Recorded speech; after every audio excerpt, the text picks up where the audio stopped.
Внутри махового стакана корни всегда более светлые, бывают даже белые,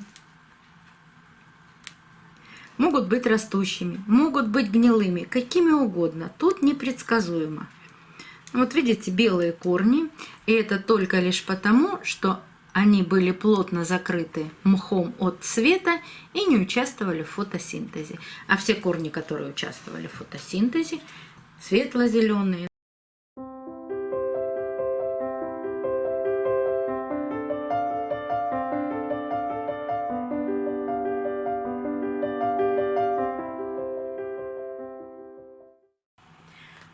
Добрый день, друзья! Сегодня пересадим одну из орхидей, которая растет в мху. Это орхидея «Летнее дыхание», и была она приобретена в марте. Я показывала вам ее после покупки, потом показывала, как я переставляла ее в другой горшок и распушала мох. И вот теперь пришло время пересадки. Во-первых, орхидея отцвела. Во-вторых, начала растить корни. Видно корни из пазух, от ствола. И появились растущие корни в горшке. У нас была очень холодная весна. И поэтому у многих орхидей на цветоносах проснулись спящие почки. Еще не очень понятно, но скорее всего это будет цветение.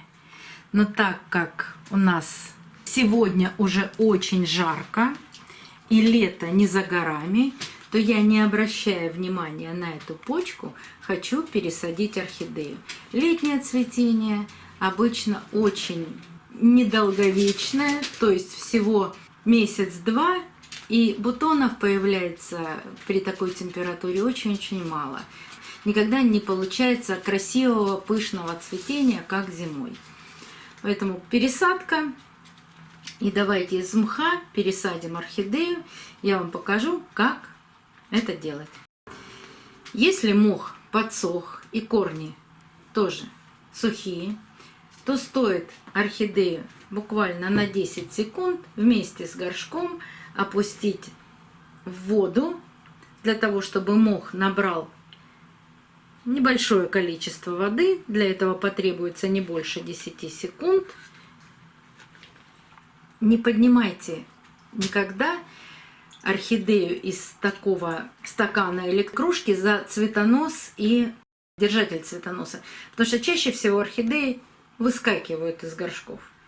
Постарайтесь это сделать или при помощи пинцета, или при помощи своих рук. Поднимайте орхидею за горшочек. Вот теперь, когда мох влажный, я ее могу держать за ствол и безболезненно достать из горшка. Влажный мох легко отделяется от корней. Какие корни мы увидим в мху, сейчас мы только с вами можем догадываться. Потому что все равно мох плотный, но если вы его будете снимать с корней сухой, вы можете повредить корни, а это нежелательно.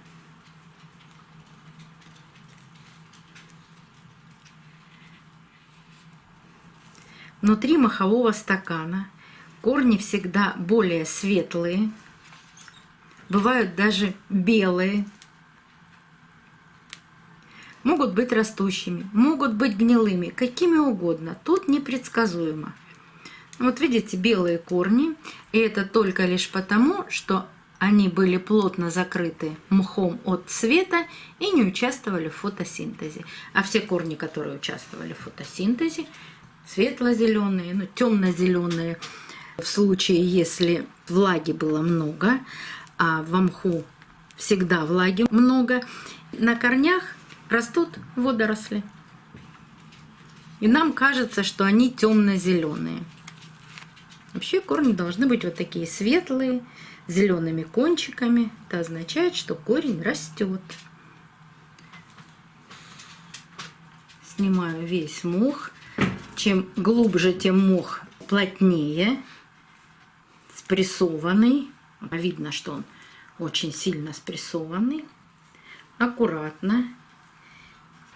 Стараемся не повредить молодые корни. Вот весь мох я сняла. Ну или почти весь. Теперь гнилые корни, вот такие мокрые, обрезаем или отрезаем полностью. Можно прощупать пальцами. Если корень плотный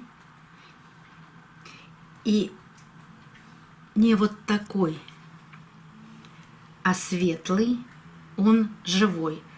А если вот такой желтый, то это уже почти мертвый корень. Он мгновенно в новой посадке превратится вот в такой пустой корень. Его можно отрезать. Вот здесь слом есть. Я отрежу до слома. Там нет живой ткани, поэтому обрабатывать корень не буду. Ну и постараюсь снять весь мох, если он остался где-то в промежутках между корнями. Если видите вот такие черные части на корнях, вот в этой черной части можно тоже сделать надрез и обрезать этот гнилой кусочек. Но в остальном корни все нормальные. Теперь, что касается вот этого нижнего листа. Это фласочный лист. Он, конечно, живой, но очень быстро погибнет в новой посадке и мешает росту новых корней. Его можно разорвать посередине, растянуть в разные стороны и аккуратно снять. После этого желательно промыть корни под проточной водой и сделать посадку.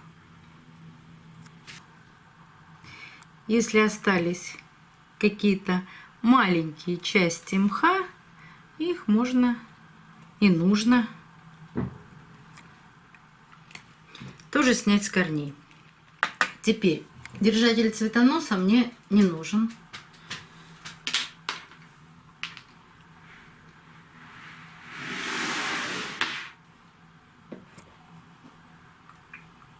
Горшок 1,2 литра, как раз по размеру корней. Прекрасно помещаются сюда корни, нет большого пространства. И на год-два хватит для роста орхидеи.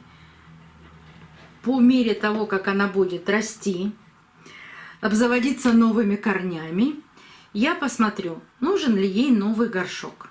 Если будет очень много корней и большие листья, тогда можно будет через год-два, ну, скорее всего, 2, даже 3, пересадить в больший горшок, если это понадобится. Если нет, она прекрасно будет себя чувствовать в этом горшке. Посадка у меня в кору с керамзитом.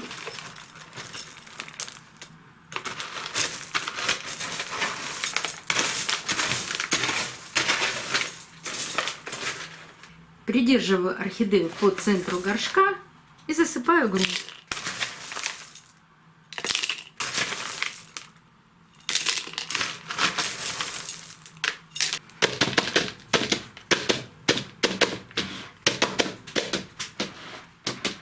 Похлопывая по горшку, я не уплотняю грунт. Он просто распределяется там более равномерно. Но сильно не спрессовывается, потому что есть керамзит, а керамзит дает хорошее проникновение воздуха к корням. Посадка, как всегда, несложная. Но есть один маленький вопрос. Что сделать с отцветшим цветоносом? Тем более, что на нем пробудилась почка. Вот эту часть, где были бутоны и цветы, нужно обрезать. А там, где остались спящие почки, вот первая спящая почка, а пробудилась вторая спящая почка. Но все равно срез нужно делать над первой почкой. Не забудьте, что перед срезом нужно обработать инструмент, которым вы делаете срез, любым спиртосодержащим раствором. И срез делаем под первым цветком или под первым бывшим бутоном наискосок. И обрабатываем срез или молотой корицей, толченым углем или каплю перекиси водорода. Я делаю каплю перекиси водорода. Желательно, чтобы капля не попала на новую почку.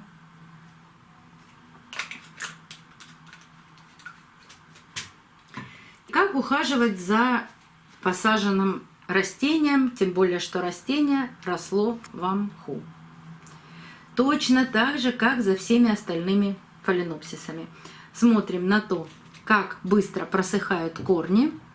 И если вам виден хоть один корень, это хорошо. У меня в горшке корни видно. Когда они стали серебристые, так как здесь в посадке есть кора, еще даем 1 день на то, чтобы просохли корни. И просохла кора внутри горшка 1-2 дня. В зависимости от того, какая у вас температура в квартире. И поливаем. Сейчас, весной и летом, конечно, мы обязательно поливаем орхидеи, фаленопсисы с удобрением. Ну и не только фаленопсисы, все, потому что увеличился световой день, увеличилась температура. Сейчас растения находятся в стадии роста, и им очень нужны удобрения. Плейлист об удобрениях я оставлю в правом верхнем углу экрана. Вы можете посмотреть, какими удобрениями я пользуюсь, как я это делаю. Поливаю я орхидеи через полив. То есть один полив чистой водой, второй полив с удобрением. И так чередую до осени. Это нужно, чтобы наши орхидеи за лето подросли, набрали сил и зацвели осенью и продолжали свое цветение всю зиму. Пересаживать орхидеи очень несложно. До новых встреч, друзья! Увидимся на канале.